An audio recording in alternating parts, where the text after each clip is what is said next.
ka-DIYs! Welcome back to my channel, Kat here again, and for today, we'll be doing another quick and easy DIY project. For today's vlog, I have my husband as my special guest. We will be sharing with you our DIY hydroponics planting.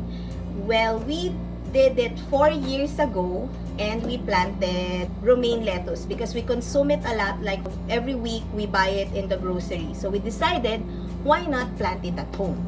And we don't want to use soil, and since he's very much inclined in doing this kind of DIY projects, he did it. And just to give a brief background, so what is hydroponics? Hydroponics is a method of growing plants without soil by instead using mineral nutrient solutions in a water solvent. So this is very convenient for us who are living in the city because hydroponics is pretty much known for urban farming. So I will be now passing the stage to my husband. He will be sharing with you the materials and how to do DIY hydroponics. Ready? Let's begin! Now let's begin the materials that we will need for our DIY hydroponics. First is a 3-liter plastic container to contain our nutrient solution. So ang requirement naman dito is dapat opaque lang ilalagyan. Any container will do, basta opaque dapat siya, and dapat di siya magre-react din dun sa solution natin. So ideally plastic. Bakit opaque? So why do we need opaque yung container? So we wouldn't want sunlight to go into our nutrient solution kasi magkakaroon ng algae formation. So why do we not want algae to form in our nutrient solution? Kasi pag nag-form yung algae doon, pwede siyang mag-stick doon sa roots ng plant natin and mahahamper yung pag-absorb nyo ng nutrients. And second, magko-consume din siya ng nutrients. So pag nag-consume siya ng nutrients, mababawasan yung requirement na nutrients ng halaman natin. Ang gagawin din natin dito sa ating plastic container is bubutasan natin siya ng 4 na holes using our drill with a hole saw that is 2 inches in diameter. And guys, if you're familiar with it, kung mapapansin nyo, ka-DIYs, this is like yung lalagyan ng skyflakes, yung mga biscuit. So you can repurpose it if you have it at home. Next is our nutrient solution. It's a concentrate solution called Nutri-Hydro. Net pots, these are 2 inches diameter net pots. It will be used to hold our substrate. So what's unique with hydroponics is we don't use soil, we use a nutrient solution, and the substrate will be the one holding the roots of the plant. So these are the substrate that we will use. It's called a hydroton. So we have a lot of choices for substrate. We can use foam and rock wool for as long as it is inert. So when we say inert, dapat hindi siya nagre-react dun sa nutrient solution natin. Kasi kapag nag-react siya, pwedeng maapektuhan yung pH balance ng nutrient natin, maapektuhan yung growth ng plant. So ang ideal na ginagamit ko is hydroton. Our next material is a conductivity meter. So ang purpose ng conductivity meter is to monitor the level of our nutrient solution. So according sa research ko, ang ideal level is around 1,000 microsiemens. So dapat i-maintain natin yung level na yon throughout the growth ng lettuce para mag-thrive siya ng maganda. So, paano kapag nag-research ka nga through Google? Paano pag ibang halaman or ibang vegetables na itatanim mo? So, can it be easily found through the internet? So, provided na yon. Provided naman. You can always search it on Google. Okay. Kung ano yung So, ideal DIYs, let's utilize the power of Google. So, if you'll be planting, for example, you'll be planting okra, pechay, so you need to search in the internet if gaano kataas yung level ng ating nutrient solution. Ayun, gaano kataas ang level ng nutrient solution. Okay? Of course, next is these are pieces of foam that I cut into small pieces. So ang purpose lang nito is to hold our seeds para hindi malaglag. Kasi since we are using the hydroton. So, bilog-bilog siya. So, pag naglagay tayo ng seed, pwede siyang malaglag dun sa solution natin. So, gumagamit lang ako nitong foam just to hold the seeds. So this is repurposed or recycled foam. Galing siya sa filter ng aquarium namin. So we have a goldfish at home, tas worn out na siya. So yun, ginamit na lang namin. So next, of course, ang ating lettuce seeds. So we decided to plant lettuce.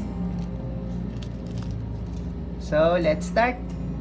Let's start setting up our hydroponic system. So first, we will fill this 3-liter plastic container with 2.5 liters of water. This is just the water directly from the faucet. Some would recommend to use reverse osmosis water or distilled water, pero hindi naman ako masyadong masailan. So pwede na siguro to. Then, for baseline, we will capture the conductivity of our water.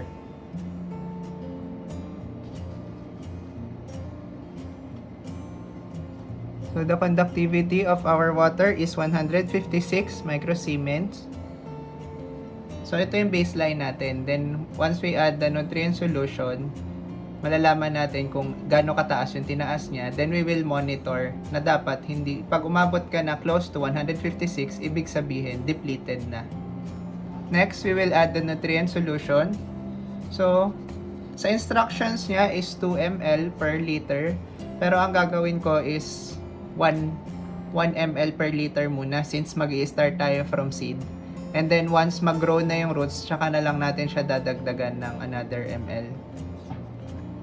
So this is 2.5 liters. So maglalagay tayo ng 2.5 ml ng nutrient solution. So 2.5. Then make sure to rinse our syringe with clean water. So, nire-rinse ko lang siya. So, bakit natin ginagawa to? So, we want to avoid contamination nung dalawang solution kasi we have nutrient A and nutrient B. So, ayaw nating makontaminate yung isa. So, kailangan natin siya thoroughly rinse. Next, we will add the nutrient solution B. So, 2.5 ml din. Then, haluin lang natin. So, bakit nga pala 2.5 liters yung ginamit natin? Ang purpose natin doon, ito na, nasubukan ko na kasi siya. So, dapat kasi, pag nilagay natin yung net pot natin with the substrate, lulubog siya ng at least 30 to 50% ng net pot. So, 2.5 liters na yung na-try ko na enough. So, the quantity of your water will depend on the container that you will use. So, it will depend on the dimension and yung quantity na holding capacity ng ating container. So, dahil na-add na natin yung nutrient solution natin, kukunin naman natin next yung final conductivity reading niya.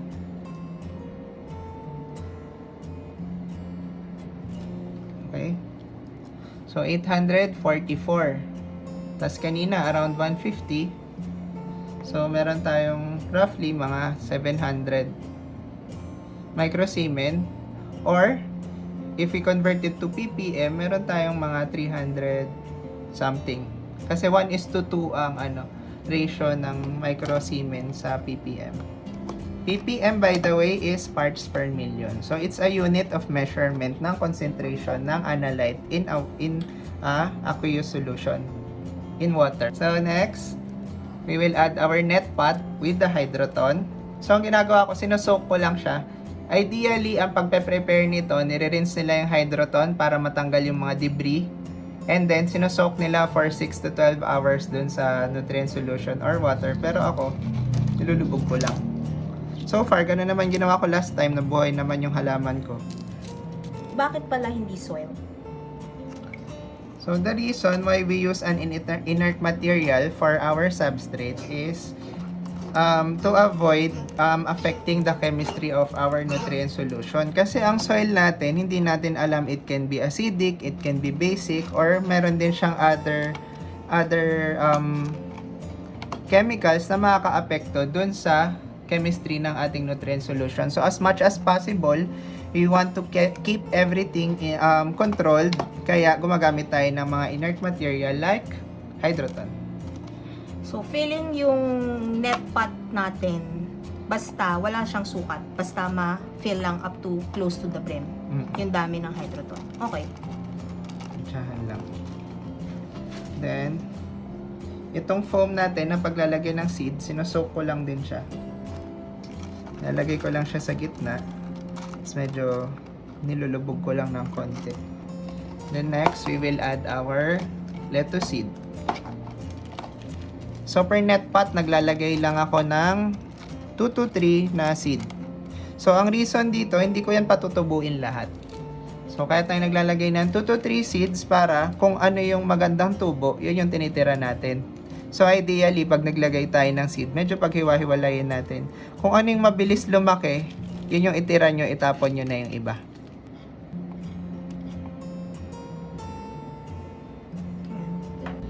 And we're done with our DIY hydroponic system. As you can see, let me move it closer. So the seeds are now settled on the foam that we placed on top of our hydroton. Tama? So, just 2 care instructions. So, it's okay na ilagay siya sa parang like a platform. You can put it side by side. So, ang pinaka number 1 care instruction would be, it must be shaded. Not all plants are okay ng direct sunlight. But, the reason why we need it to place on a shade, kasi, number 1 is, since it's rainy season na, rainy season is coming, the rain must not go into our solution, kasi, didilute. Tama? So, yon. So, it must be shaded. Yung plants namin, nagtanim na kami prior this video, and ang nakukuha niya is morning sun and afternoon sun. So, yon. So, let me share with you the one that we did 2 days ago prior this video. So, ito siya. So, moving it a bit closer. So, this is the same. So, ano to? Iceberg lettuce din. So, I think we made 10 hydroponic system of all iceberg lettuce. So, ganun kami ka lakas mag-consume ng lettuce. We are looking for romaine, but unfortunately, we cannot find a seed of romaine. So, maybe in the future, we will plant it again. So, that's it. By the way, all the materials that we've shared here in this video can be bought online. So, you can buy it in Lazada and in Shopee. We will share the link down below, and if ever you are interested in getting seeds like yung mga readily available vegetables natin here in the Philippines, like for example, pechay, okra, mga ganon, you can request it in, what was it again? Bureau of Plant Industry. So, Bureau of Plant Industry. They are promoting urban planting. Kaya they are giving free seeds that you can plant at home. But in this case, probably due to ECQ, medyo limited yung availability ni Bureau of Plant Industry. So, but you can still contact them if you are interested. But, for example, lettuce, medyo mahirap yung seeds na yon. We need to search online to be able to get the seed. So, that's it. I hope you learned a lot from this video. And if you haven't subscribed yet, please don't forget to hit the subscribe button and hit the like button if you like this video. And if you want to be notified on my future DIY projects, hit the bell button. Thank you, DIY. See you in my next video. And thank you, dear husband Alec, for being my special guest today.